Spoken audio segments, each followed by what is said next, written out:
মুশফিকময় Dhaka Dhaka test ক্রিকেটীয় আলোচনা যখন প্রায় হারিয়ে গিয়েছিল, বাংলাদেশের ক্রিকেট নিয়ে ডিসকাশনটা যখন প্রায় অফ হয়ে গিয়েছিল, স্পেশালি ভারতের বিপক্ষে ফুটবলে বাংলাদেশের 22 বছর পরের জয়ে যখন পুরো বাংলাদেশ ফুটবল কেন্দ্রিক একটা আত্মচিৎকার, স্তুতি, প্রশংসা বাক্য, স্যাটিসফ্যাকশনে ভুগছিল, ঠিক তখন ক্রিকেট আবার জানান দিল, মুশফিকের ছোঁয়ায় আবারও জানান দিল, স্টিল ক্রিকেট ইজ অ্যালাইভ।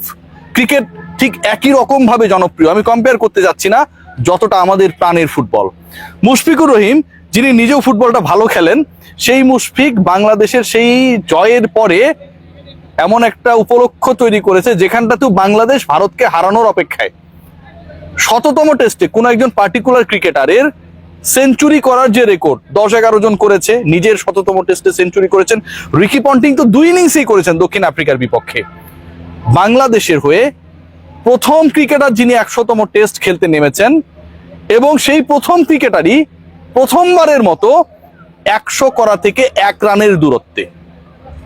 আজকের রাত পুহিয়ে যখন গতকালকে নতুন সকাল হবে, স্ট্রাইকে থাকবেন মুশফিকুর রহিম। যারা একটু লেটে ঘুম থেকে ওঠেন, যারা নানা ব্যস্ততায় থাকেন, অন্তত টেস্টের স্টার্টিং টাইমটায় রাস্তায় যারা থাকেন তারা লাইভ আপডেট দেখার চেষ্টা করবেন। আর যারা বাসায় বসে সময় কাটান বা ঘুমিয়ে নিজেদেরকে একটু টাইম দেন, তারা টিভি স্ক্রিনের সামনে থাকবেন। No doubt about that, to watch that particular moment, the historical moment when Mushfiqur Rahim is going to be the first test centurion in his 100th test for Bangladesh. বাংলাদেশের হয়ে সবচেয়ে বেশি test খেলা, সবচেয়ে বেশি ডাবল সেঞ্চুরি করা, সবচেয়ে বেশি টেস্ট রানের মালিক, এবং 100 টেস্ট খেলতে গিয়ে পুরো পৃথিবীর মধ্যে সবচেয়ে বেশি সময় অপেক্ষা করা ক্রিকেটার মুশফিকুর রহিম এমন এক মাইলস্টোনের সামনে, যখন পুরো বাংলাদেশ তার পক্ষে। আবেগী মুশফিক, অধ্যবসায়ী মুশফিক, অনেক বেশি ইমোশনাল মুশফিক, ডিসিপ্লিন মুশফিক, ঘাউরা মুশফিক, সবকিছু ছাপিয়ে এই মুহূর্তে সবার চোখে একজন মুশফিকই ভাসছেন, classical Mushfiq, indomitable Mushfiq, test ক্রিকেটে বাংলাদেশের রাজা মুশফিক, দ্য কিং মুশফিক। একজন ক্রিকেটারের লর্ডসে শুরু, এবং ঢাকা টেস্টে এমন একটা সিচুয়েশন তৈরি হয়েছে যখন 90 থেকে তিনি 100-র কাছে এগিয়ে যাচ্ছিলেন। আমরা যখন এই ম্যাচটা কভার করছিলাম, দর্শক গ্যালারিতে যারা ছিলেন প্রত্যেকটা রানের জন্য আলাদা আলাদা করে করতালি দিচ্ছিলেন, ইন্সপায়ার করছিলেন।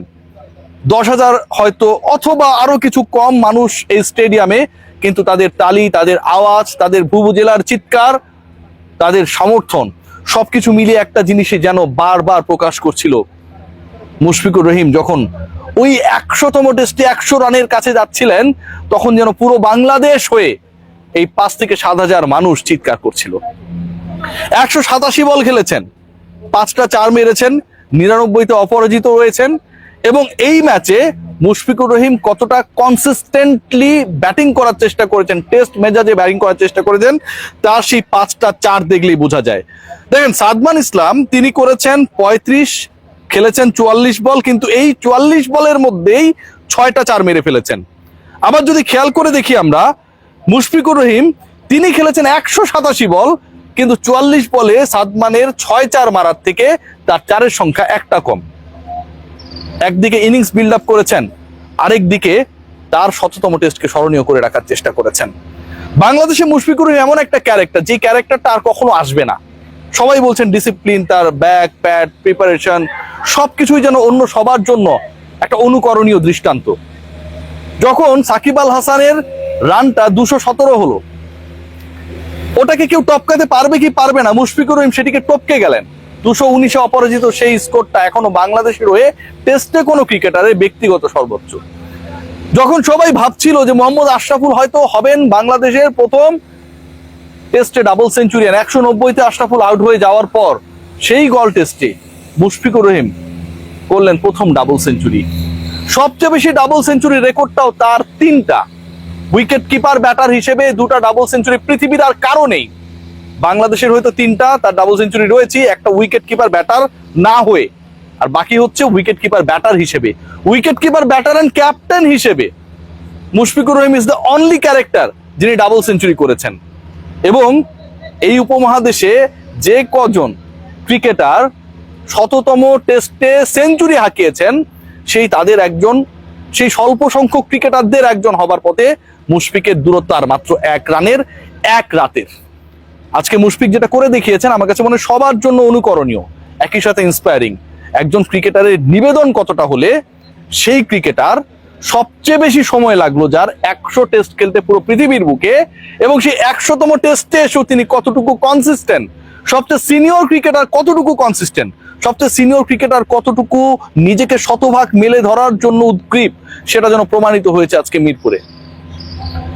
মুশফিকুর রহিমের এই অ্যাচিভমেন্টে আমার কাছে মনে হয় অন্য সবার চেয়ে সবচেয়ে বেশি হ্যাপি হয়েছে তার 2 সতীর্থ সাকিব আল হাসান এবং তামিম ইকবাল।